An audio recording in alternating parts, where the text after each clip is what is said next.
नाज़रीन, आपके पसंदीदा प्रोग्राम सच का सफ़र है में एक मरतबा फिर खुश आमदीद। और सीरीज़ आप देख रहे हैं खुदाए सालूस, और हमारे मेहमान इस सीरीज़ में पास्टर सैमुअल एक मरतबा फिर हमारे सामने हाजिर हैं, हमारे साथ हैं, और हम इन्हें वेलकम कहते हैं। Thank you so much. Pastor ji कैसे हैं आप? ठीक ठाक हैं? जी बिल्कुल ठीक, खुदा का शुक्र है। ठीक है। और लोग ये सीरीज़ पसंद कर रहे हैं और उम्मीद करते हैं कि हमें मज़ीद सवालात मिलेंगे, लेकिन अभी ऐसा लग रहा है कि हम इसकी मज़ीद 2 किस्तें करेंगे, और ये सिलसिला हमारा जो अगला सिलसिला होगा इसी हवाले से हम मेरा ख़्याल है कि हम जो मसीहानिक हैं, जो हमारे एक सेक्ट बनता जा रहा है, उसके ऊपर काम करें। लेकिन हम ओपन रहेंगे ताकि अगर लोगों के जहन में मज़ीद सवाल होते हैं, अगर वो हमें भेजते हैं, तो हम बीच में कोई एक किसी सिलसिले को भी रोक कर उसको जारी कर सकते हैं। हमें लास्ट प्रोग्राम में जो हम करना चाह रहे थे सवाल, और वो रह गया था वक्त की कमी के बाइस, वो ये एक बहुत लॉजिकल था, जिसका ताल्लुक मुकाशफा की किताब से है। आखिरी किताब है न्यू टेस्टमेंट में, और जो सवाल भेजा गया था वो मैं पढ़ के आपको सुना देता हूँ, और फिर देखते हैं कि आप उसका क्या जवाब देते हैं। अगर शख्सियात 3 है, कानून 3 है, तो आसमान पर तख्त एक क्यों, और उस पर सिर्फ यीशु क्यों बैठा है? जी ये ब्रदर सुहेल काफ़ी ज़्यादा पूछा जाने वाला क्वेश्चन है, और इस क्वेश्चन के पीछे जो रीज़न है वो भी तसलीस से और इस नज़रिए से नावाकफियत है।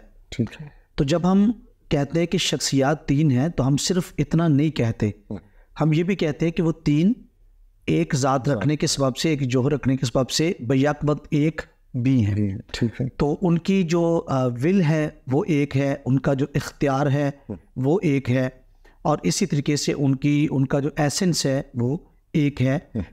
खुदा ज़ात में एक है, और उस एक ज़ात में 3 अकानीम के सबब से वो सालूस है। तो सिर्फ 3 शख्सियात कहना ये अकीदा तसलीस से नावाकफियत का सबूत है। और जहाँ तक बात है कि आसमान पर तख्त एक क्यों, और उस तख्त पर सिर्फ यीशु क्यों बैठा है, अगर आप हवालाजात पढ़कर देखिए, और इस क्वेश्चन को 2 रेफरेंसेस से सपोर्ट दी जाती है, मुकाशफा 4 बाब और उसकी दूसरी आयत। तो वहाँ पर ये नहीं लिखा कि यीशु तख्त पर बैठा है, वहाँ लिखा कोई तख्त पर बैठा है। और जब कोई तख्त पर बैठा है तो वहाँ पर यीशु मसीह बतौर खुदा का बर्रा हमें वहाँ पर नज़र आता है। जी, चूँकि हमारे पास वक्त की कमी होती है, लिहाजा नाज़रीन 4 बाब को ज़रूर पढ़ें, और क्वेश्चन करने वालों की क्वेश्चन करने की काबिलियत का भी अंदाज़ा हो जाएगा। ये इसलिए मैं ये कह रहा हूँ कि ये नाज़रीन में से ये क्वेश्चन नहीं है, ज़्यादातर बिदात की तरफ से पूछा जाता है ताकि अकीदा तसलीस को रद्द किया जाए और वो अपने अकीदे को फ़रोग़ दे सके। तो हम जहाँ शख्सियात को 3 मानते हैं, उसी लम्हे हम ज़ात को एक भी मानते हैं। और जहाँ तक बात है कि सिर्फ यीशु क्यों बैठा है, तो नाज़रीन से मैं ये दरख्वास्त करूँगा कि आप मुकाशफा की किताब का 4 बाब पढ़ें। वहाँ पर आपको लफ्ज़ ये मिलेंगे कि तख्त पर कोई बैठा है, और वहाँ पर जो सन ऑफ गॉड है, जो खुदा का बेटा है, वो बतौर खुदा का बर्रा लिखा है कि वहाँ पर उनके दरमियान में बर्रा भी देखा गया। तो जहाँ तक बात है कि तख्त एक क्यों है, तो मुकाशफा की किताब की जो जितनी तफसीर मौजूद हैं उसमें ये तमाम मुफस्सिरीन इत्तेफाक करते हैं कि इसमें ज़्यादातर जो बातें हैं वो सिंबॉलिक हैं, यानी वो किसी सिंबल्स के ज़रिए, तशबीहात के ज़रिए आने वाले बड़े बड़े वाक़यात को ज़ाहिर किया गया, बयान किया गया। तो यहाँ जो तख्त है, इससे मुराद खुदा का इख्तियार है। तो चूँकि खुदा की ज़ात एक है, और उस एक ज़ात के पास इलाही इख्तियार भी एक है, और उसमें बाप भी शामिल है, और उसमें बेटा भी शामिल है, और उसमें रूह कुद्स भी शामिल है, इसलिए हमें आसमान पर तख्त जो है वो एक नज़र आता है। और अगर आप यही रेफरेंस मुकाशफा की किताब के 22वें बाब की वर्स नंबर 3 में पढ़े, तो वहाँ पर एक तख्त है और उस पर बैठने वाले 2 नज़र आ रहे हैं कि वहाँ खुदा का और बर्रा का तख्त होगा। तो यानी जिस शहर में हमने जाना है, 22वें बाब में जिस शहर का जिक्र आया है, उसमें जो तख्त है उस पर बाप भी है और उसके साथ उसका बेटा भी है। इसका मतलब यह है कि जो उनका इलाही इख्तियार है, तख्त से मुराद जो इलाही इख्तियार है वो तीनों अकानीम के पास यकसा है। लेकिन इस कॉन्टेक्स्ट में बाप और बेटे 2 का जिक्र आया है। तो कई ऐसे पैराग्राफ है जहाँ पर सिर्फ एक अकनूम का जिक्र है, कई ऐसे पैराग्राफ है जहाँ पर 2 का जिक्र है, कई ऐसे जहाँ पर 3 अकानीम का, उनके फंक्शन और काम के हिसाब से बाइबल उनका बयान करती है। सिंबॉलिक लैंग्वेज है, मुकाशफा अदब, एक ख़ास किस्म का अदब है जो ओल्ड टेस्टमेंट में भी नज़र आता है, जीसस में है। तो लोग उसको लिटरली ना लें, उसको बिल्कुल लफ्ज़ी तौर पे ना लें, उसको उनके मफाहीम और उनके मतलब को समझें। स्कॉलर्स की बुक्स हैं, तफसीरें मौजूद हैं, उसको पढ़ें और देखें, और खुदा से दुआ भी करनी चाहिए। मेरा ख़्याल है कि खुदा हमें इस सिलसिले में और मदद फराहम कर सकता है। लेकिन यह है कि मुकाशफा पर एतराज़ करने से पहले तमाम अंजील को पढ़ लें जो बड़ा मजमूआ है, फिर ये आखिर अंजाम तक हम ठीक से पहुंच सकेंगे। ऐसा मुमकिन ही नहीं है कि आप घर से निकलें, कदम बाहर रखें और आप उस जगह पर पहुंच जाएं जहां आप पहुंचना चाहते थे। स्टेप्स हैं, स्टेप्स के ज़रिए से ही पहुंच। जी बिल्कुल बिल्कुल। अगले सवाल की तरफ चलते हैं कि अगर बेटा जिस्मानी तौर पर बाप की दाहिनी तरफ खड़ा है तो फिर रूहुल कुद्दुस किस तरफ? देखिए, प्रॉब्लम अगेन वही है। अगर इन सारे क्वेश्चंस को आप देखेंगे तो आपको इनमें एक सिमिलैरिटी नज़र आएगी कि मुख्तलिफ एक ही क्वेश्चन को मुख्तलिफ एंगल्स के साथ वो पेश करने की कोशिश की गई है। तो कहीं पर भी ये नहीं कहा गया कि बेटा जिस्मानी तौर पर बाप की दाहिनी तरफ खड़ा है। ये लफ्ज़ आपको बाइबल में कहीं नज़र नहीं आएगा जिस्मानी तौर पर, बल्कि जिस्म के एतबार से वो मारा गया और उसके बाद वो रेजोरेक्टेड हुआ, और रेजोरेक्शन के बाद वो बदली हुई हालत में, जलाली हालत में, जिसमें एक वक्त में मुकद्दस भी ज़रूर जिसमें दाखिल होंगे, उस हालत में वो आसमान पर गया। तो पिछले क्वेश्चन को एड्रेस करते हुए जहाँ पर तख्त की बात की गई, तो मैं अर्ज़ कर रहा था कि बाइबल मुकद्दस में कई ऐसे पैसेजेस हैं जिसमें सिर्फ एक अकनूम की बात की गई है। अगर आप मसलूबियत की बात करें, बर्रे की बात करें, कफ़ारे की बात करें, खून बहाने की बात करें, तो सिर्फ क्राइस्ट की बात की गई है। अगर कोई कुछ और पैसेजेस की बात करें तो वहाँ पर बाप की बात की गई है। फिर रूहुल कुद्दुस के जहाँ काम लिखे गए वहाँ पर रूहुल कुद्दुस की बात की गई है। कुछ पैसेजेस ऐसे जिसमें बाप और बेटे को एक पेड़ की तरह उनके रिलेशन को पेश किया गया और रूहुल कुद्दुस का वहाँ पर जिक्र नहीं है। तो इसी तरह यहाँ पर भी, चूँकि यहाँ पर जो फंक्शंस हैं इकोनॉमिक ट्रिनिटी के तहत जो काम है वो बाप और बेटे का काम है, इससे रूहुल कुद्दुस का साथ जिक्र नहीं आया। तो किसी चीज़ का जिक्र ना आना और उसके ना होने की कोई दलील नहीं होती। और फिर एक ख़ास बात जो बड़ी समझने वाली बात है, हमारे पास जो अकीदा है, जो अथनासिस क्रीड है, उसमें हम पढ़ते हैं कि हम वाहिद की परस्तिश सालूस में और सालूस की परस्तिश हम तौहीद में या वाहिद खुदा में करते हैं। तो जब तख्त पर हमें बाप नज़र आता है और खुदा नज़र आता है, उसके साथ बर्रा नज़र आता है, तो चूँकि वो तख्त पर इसलिए बैठे हैं कि उनका एसेंस जो है वो डिवाइन एसेंस है। तो चूँकि जो उनको हकूक़ या जो उनको प्रिविलेज या जो उनको इख्तियार या मर्तबा डिवाइन एसेंस की वजह से मिल रहा है, तो उसमें रूहुल कुद्दुस भी शामिल है, जिक्र हो या जिक्र ना हो। तो ये तो एक ऐसी अप्रोच है जिसको कई दफ़ा ट्रिनिटी बिलीवर्स भी अंडरस्टैंड नहीं कर पाते। कई चर्चेस में जाने का इत्तेफाक होता है तो वो कहा जाता है जब हमने बेटे की वर्शिप की है, गीत गाया है, तो अब हम एक गीत रूहुल कुद्दुस की तारीफ में गाएंगे। तो हमें ये समझना है कि जब बेटे की हम परस्तिश करते हैं तो उसमें रूहुल कुद्दुस की भी तारीफ हो रही है। वजह क्या है कि बेटे को जो एलिजिबिलिटी हासिल है कि उसकी परस्तिश की जाए वो डिवाइन एसेंस के सबब से है, वो इलाही ज़ात के सबब से है। तो उस इलाही ज़ात की वजह से उसकी वर्शिप की जा रही है, तो उसमें तो रूहुल कुद्दुस भी शामिल है। रूहुल कुद्दुस भी उस ज़ात को रखता है, तो वो परस्तिश रूहुल कुद्दुस को भी पहुँच रही है। हम वाहिद में सलूस को पूजते और उसकी परस्तिश करते हैं। इसी तरह जब बेटा तख्त पर बेटा बाप की दाहिनी तरफ खड़ा है, तो यहाँ पर पहली बात तो यह कि रूहुल कुद्दुस का यहाँ जिक्र नहीं आया। ये इकोनॉमिक ट्रिनिटी है कि जिस अकनूम का वहाँ पर काम है उसका जिक्र आ गया, दूसरे का जिक्र नहीं आया। ये इकोनॉमिक ट्रिनिटी है। और एक है ऑटोलॉजिकल ट्रिनिटी।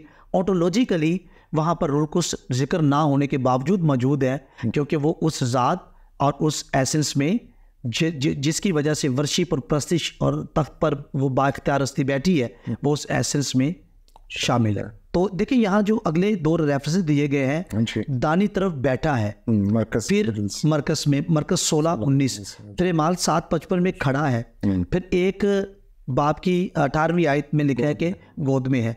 तो एक तो पहली बात जो मरकस का रेफरेंस है ये sitting position, posture, body posture जाहिर करने के लिए नहीं है। ये हम जैसे ये नहीं कहते कि मुहावराती ज़बान के अब वो फलां जी देखें यहाँ पर उसकी ज़रूरत है, वो अमेरिका जाकर बैठ गया, तो ये किसी जगह पर मुंतकिली की तरफ इशारा है। ये जैसे मैं बैठा हूँ, ये एक्चुअल पोजीशन की तरफ इशारा नहीं है। लेकिन जब स्टीफनस को संसार किया गया इमाल की किताब में, तो उसने खुदा का जलाल देखा और बर्रा को, जीसस क्राइस्ट को दानी तरफ खड़ा देखा। तो वो पोजीशन की बात है, जो उसने रोया में पोजीशन देखी वो उसका जिक्र वो करता है। और यही रही बात कि इकलौता बेटा जो बाप की गोद में है, वो बेटे का ओरिजिन, कि बेटा जो जिस्म में नज़र आ रहा है, जिसको 2 टांगों पर चलते हुए देखा गया, अपने दरमियान पाया गया, उसका आगाज़ यूसुफ और मुकद्दसा मरियम से नहीं है। उसकी ह्यूमैनिटी का आगाज़ तो है, पर एक्चुअली जो उसकी इलाही ज़ात है उसका आगाज़ जो है वो उसके आसमानी बाप से है। गोद में होने का ये वहाँ पर मफहूम है। एक्चुअली कोई छोटे बेबी की तरह वो गोद में नहीं है। तो इस तरीके से यहाँ पर जो इस क्वेश्चन को, खैर थोड़ा सा लंबा मुझसे हो गया एक्सप्लेन करते हुए। अच्छा, ठीक। तो जो दानी तरफ खड़ा है ये जिस्मानी तौर पर नहीं है, और दाना हाथ उसकी कुदरत और इख्तियार की अलामत है। और यहाँ पर चूँकि बाप और बेटे के फंक्शन की बात है, तो ज़रूरी नहीं था कि रूल को उसका साथ जिक्र किया जाए। और जिक्र ना होने के बावजूद भी ऑटोलॉजिकल पॉइंट ऑफ व्यू से देखेंगे तो उस सेम एसेंस में शरीक होने के हिसाब से रूल को उसकी प्रेजेंस भी वहाँ पर है। आप जब गुफ्तगू कर रहे थे तो कुछ बुक्स मतलब पढ़ते हैं और ये चीज़ें होती हैं ओल्ड टेस्टामेंट थियोलॉजी के हवाले से, तो मैं ये सोच रहा था कि एक ज्यू के लिए अगर उसको रोया नज़र आए कि उस यहवे को जिसको वो मानता है, एक तो वो नज़र आ जाए और फिर खड़ा नज़र आ जाए तख्त से उठते हुए, तो वैसे ही खौफ से मर जाएगा जी, क्योंकि वो उसके खुदा के एक्शन का टाइम होता है कि अब वो उठेगा और अब वो सारी चीज़ों को जो उसके ख़िलाफ़ हैं, उसके इरादे के ख़िलाफ़ है, उनको फना करेगा।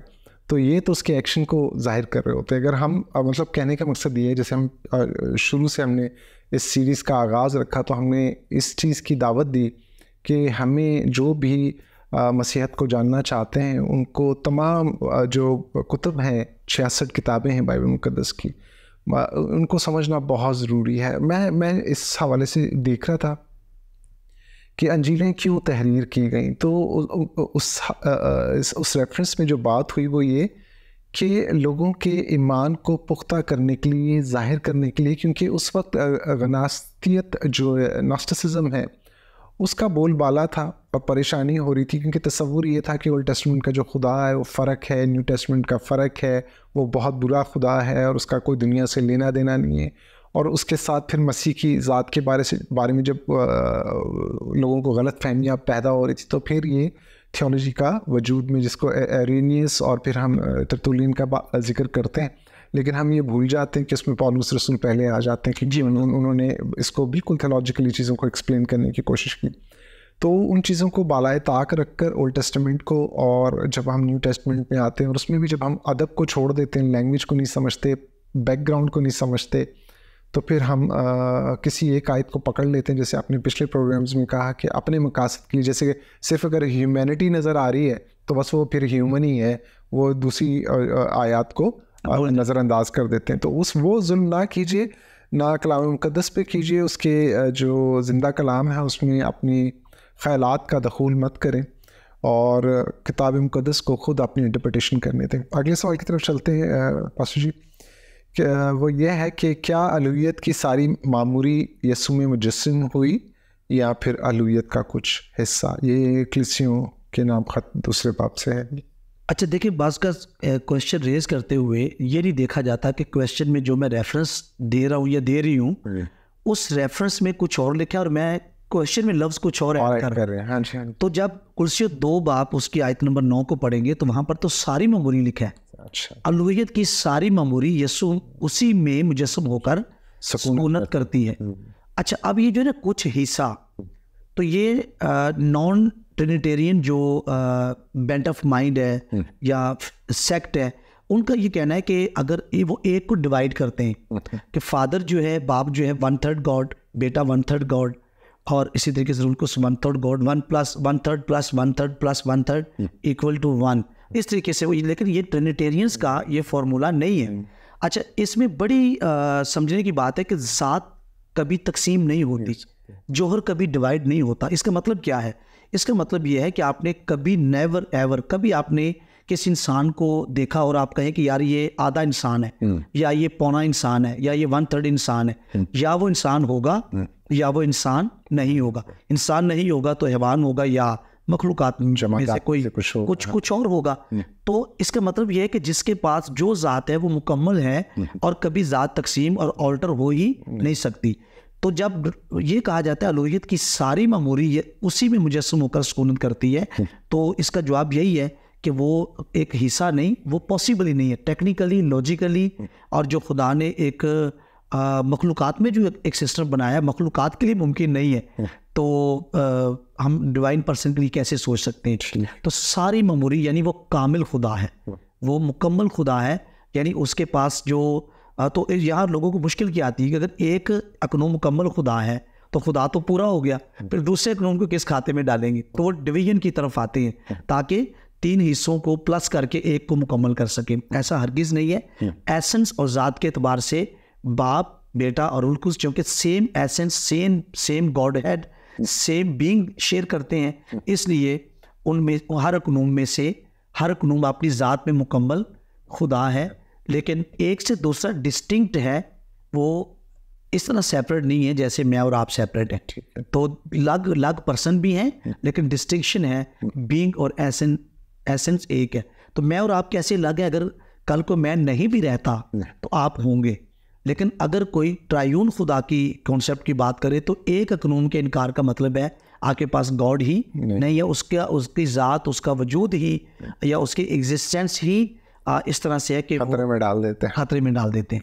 अच्छा, मैं ये देख रहा था कि जहाँ पर इन्होंने मामूरी की बात की तो सुकूनत की बात की, तो एक है वो संभालता भी है, पूरी जो निज़ाम है कायनात का उसको संभालता भी। अगर उसमें कहीं कमी है तो फिर वो निज़ाम को नहीं संभाल सकता, कायनात को, कुदरत को नहीं संभाल सकता। तो अगर पूरी आयत को पढ़ें और उसके अंडरस्टैंडिंग के साथ पढ़ें कि वहाँ पर राइटर क्या कहने चाह रहे हैं, तो मेरा ख्याल है कि ये प्रॉब्लम्स ना हो। लेकिन थैंक यू वेरी मच, आपने बहुत तफसील से सारी बातें हमें समझाई। और अगले सवाल की तरफ चलते हैं, वो ये कि बेटे को मुर्दों में से किसने ज़िंदा किया? अब देखिए, ये क्वेश्चन जो है ये सिर्फ स्नेस वालों के लिए नहीं है। चलें, जो हमारे नज़दीक जो बिदात हैं उनका तो ये दावा है ना कि पूरी बाइबल को हम मानते हैं। तो ये दोनों या तो बाइबल में, तो बाइबल मुकद्दस में ये भी लिखा है कि वो अपने कहने के मुताबिक जी उठा है, और यानी खुद ही जी उठा है, और फिर ये भी लिखा है कि उसको बाप ने मुर्दों में से जिंदा किया, जलाया। ये दोनों रेफरेंसेस मौजूद है। अब इसको हम बेहतर तरीके से देखें, ये हमारी तालीम को साबित करने के लिए ये क्वेश्चन जो है ये बहुत बड़ा एक प्रूफ है कि जो हम मानते हैं उसको आप किसी कसौटी पर परखें, किसी उसको मेयार पर चेक करें, वो दुरुस्त साबित होगा। अब ट्रिनिटी के दो, शुरू से जो बातचीत हम दोनों करते आए हैं, हम ट्रिनिटी की 2 मेजर ब्रांचेस बयान हमने की है। एक ऑन्टोलॉजिकल ट्रिनिटी और एक जो है वो इकोनॉमिक ट्रिनिटी। अब इकोनॉमिक ट्रिनिटी में जो बाप और बेटे का जो फंक्शन है, काम अलग अलग है। अच्छा, उस काम में बेटे का काम है बाप की मर्जी के मुताबिक कुर्बान करना, और बाप का काम है इकोनॉमिक ट्रिनिटी में बेटे को जलाल देना और मुर्दों में से उठाना। उसने अपनी रूह को बाप के हाथों में सौंपा, और फिर लिखा है कि उसके मुकद्दस के सड़ने की नौबत ना आई, यानी उसको बाप ने बेटे को जिंदा किया।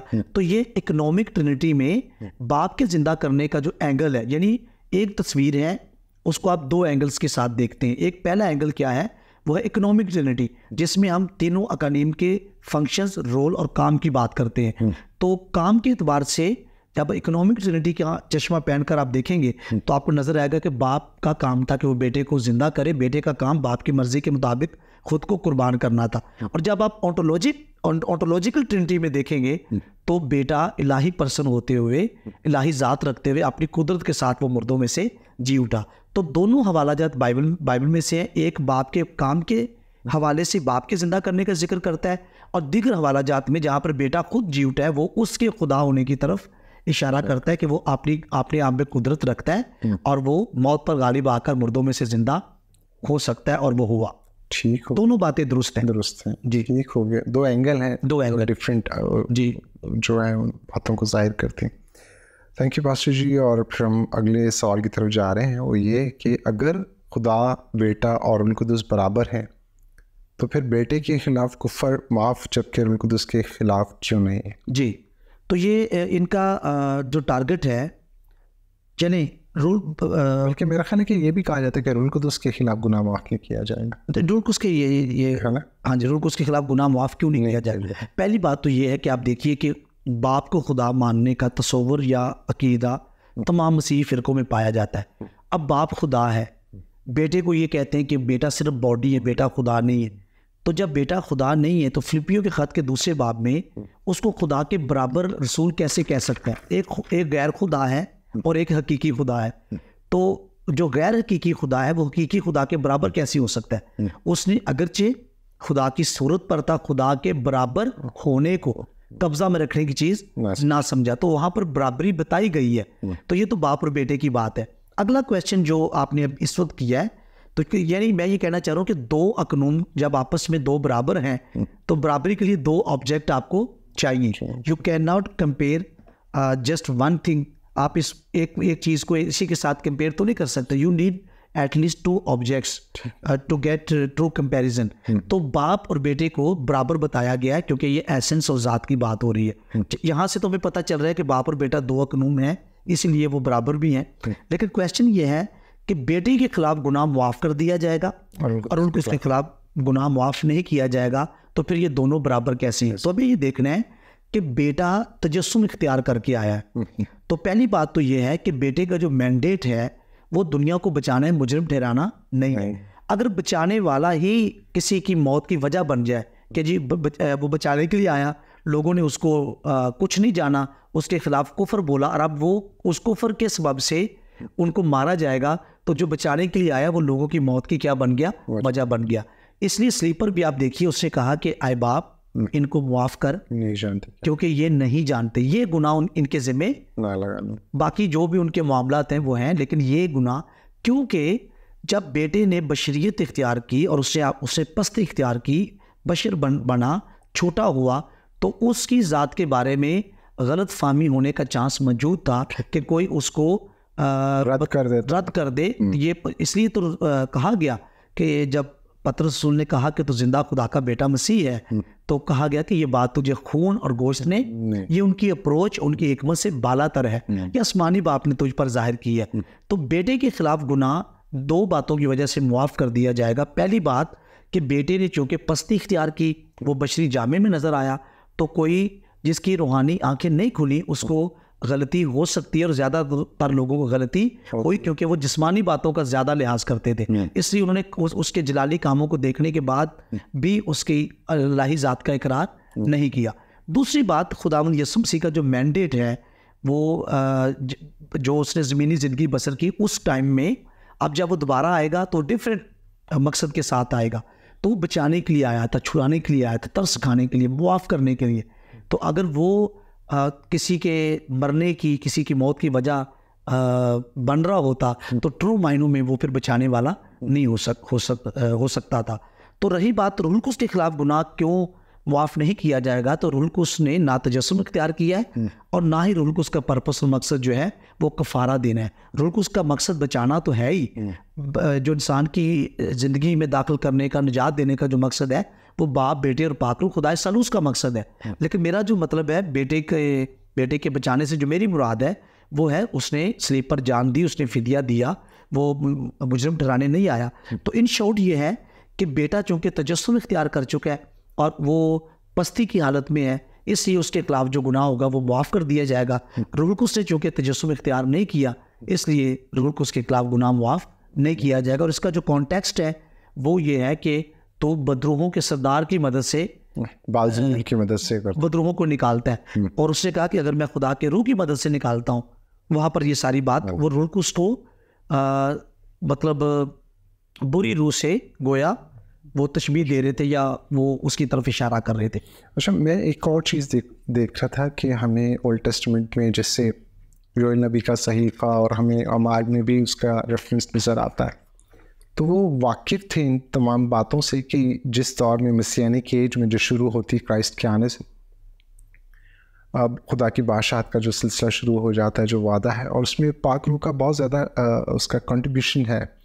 तो आप उसमें ये भी है कि आगे में नज़र आता है कि वो कायल करता है, वो आपको इस बारे में मालूमात फ़राहम करता है, कलाम को समझने की हिकमत अता करता है, क्योंकि वो खुदा के जो गहरी बातें हैं, उसकी तह की बातें हैं, उनको भी निकाल जी बिल्कुल। तो जो चीज़ें आपको समझ में नहीं आनी और जो आपका ईमान है कि खुदा हमारी मदद करेगा, तो मुझे कहानी याद आती है हमेशा, क्योंकि अभी थोड़ा सा वक्त है तो फिर इसको करने, फिर वो लोगों की आसानी के लिए जो आप बात करें कि एक शख्स है वो खुदा पर बहुत ईमान रखता है और ऐसा वक्त आता है कि वो जाता है और टेस्ट करना चाहता है खुदा को, और वो समुंदर की तरफ बढ़ता जाता है। तो लिखा है कि बहुत से लोग उसको आवाज़ें देते हैं कि भाई आगे मत जाइए, आप डूब जाएंगे। कहते नहीं, मेरा खुदा मुझे बचाएगा।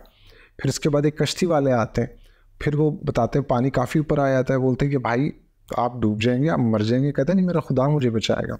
फिर आगे चला जाता, पानी सर से गुजरता, तो आखिरी में होता है हेलीकॉप्टर वाला आता है, वो बोलता भाई मर जाएंगे, खुदा आएगा, चलो ठीक है लेकिन आप मर जाएंगे, हम बता रहे हैं। नहीं मानता, डूब जाता है, मर जाता है, ऊपर जाता है, खुदा से गिला करता है। खुदा कहता है कि भाई मैंने 3 मरतबा लोगों को भेजा था, आपने सुना नहीं। तो पाक रूह का जो कंट्रीब्यूशन है वो किताब मुकद्दस में मौजूद है, हमारे दिलों में खुदा यीशु मसीह की इसलिए भी मौत के ज़रिए से जो दरवाज़ा खुला है, जो पर्दा फटा है, और उसके बावजूद जब आप उस आवाज़ को नहीं सुनते हैं, जैसे भी ये ट्रिनिटेरियन को बिलीफ सिस्टम जो है उसको डिनाई करते हैं और शरीयत की तरफ लगे हैं, अपने कामों की तरफ लगे हैं, और जहाँ पर लिखा हुआ है ऑलरेडी कि आप खुदा को राज़ी ही नहीं कर सकते, उसके खादिम आवाज़ बुलंद कर रहे हैं, बता रहे हैं और आप नहीं सुन रहे, तो फिर आपको कौन बचाएगा। तो नाज़रीन, हमारे वक्त का इशारा हो चुका है। तो ये बहुत सीरियस मौजू है, बहुत सीरियस टॉक है, और इसमें सिर्फ ये नहीं है कि आप किसी कलीसिया से जुड़ जाएं और अच्छे अच्छे काम करें, आप स्टेज पर नज़र आएँ, आप यूट्यूब या फेसबुक पर नज़र आएँ। अगर आपकी ज़ात से खुदा यीशु मसीह की ज़ात नज़र नहीं आती है, आपकी ज़ात से कलाम मुक़द्दस के वादे नज़र नहीं आते हैं, और आप अच्छे काम जो हैं वो सिर्फ खुदा को खुश करने के लिए नहीं करते हैं, बल्कि वो हो जाते हैं, फल के तौर पे ज़ाहिर होते हैं, और आप एक शुक्रगुजारी वाली ज़िंदगी गुजारते हैं, जो कि हकीकी मसीह ज़िंदगी है, जो आप जनाब मसीह की आपकी ज़िंदगी को बचाने के लिए सलीबी मौत है, अगर आप उसको डिनाई कर देते हैं, उनकी ज़ात का इनकार कर देते हैं, और जिसकी वजह से आप खुदा के उस इजहार का मुकम्मल मुकाशफा का जो अपनी ज़ात के बारे में बहैसियत सालूस, खुदा सालूस वो ज़ाहिर कर रहा है, तो आप उसको समझ ही नहीं सकते, ना उसको खुश कर सकते हैं।